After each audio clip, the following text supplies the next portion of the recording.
Une autre question, chômage et sous-emploi des jeunes diplômés.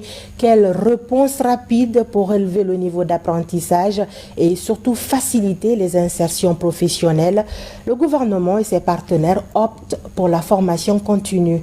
250 jeunes, dont 200 de l'Institut supérieur de l'éducation de Guinée, sont les premiers ciblés. Alpha Isiagaba. C'est une bouffée d'oxygène pour ces jeunes diplômés en quête de premier emploi.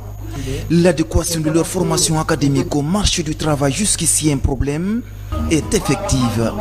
La première cohorte de 200 sorties de l'Institut supérieur de l'éducation de Guinée, ISEG, a appris durant 3 mois l'intelligence émotionnelle, les mémoires ou la posture de l'enseignant. Cette formation que nous venons de suivre, de terminer aujourd'hui, a renforcé nos compétences dans le domaine de l'enseignement. Ça nous a permis de connaître un certain nombre d'éléments dans l'enseignement qu'on ignorait. Je demande donc aux récipiendaires de transmettre généreusement les compétences acquises à leurs futurs apprenants. Les portes de l'école privée leur sont largement ouvertes.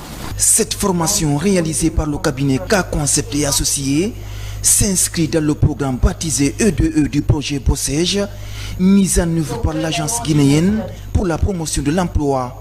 L'objectif est de révolutionner l'apprentissage en Guinée et booster le capital humain.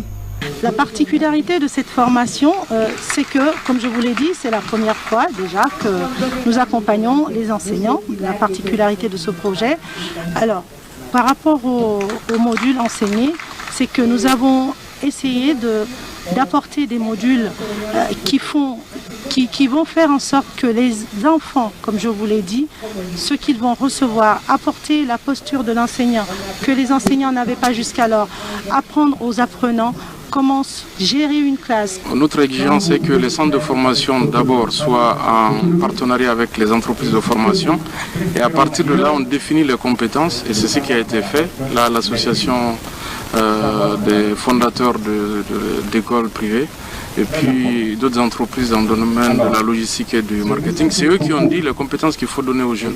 Donc notre attente c'est que les jeunes comprennent ça et qu'ils puissent intégrer des entreprises, que ce soit celles-là ou les entreprises partenaires. Pendant cette formation continue, 250 jeunes étaient concernés, dont 25 commerciaux et 25 en transit douane. L'opération va se poursuivre avec à la clé la formation de 300 autres jeunes en vue de faciliter les opportunités d'embauche.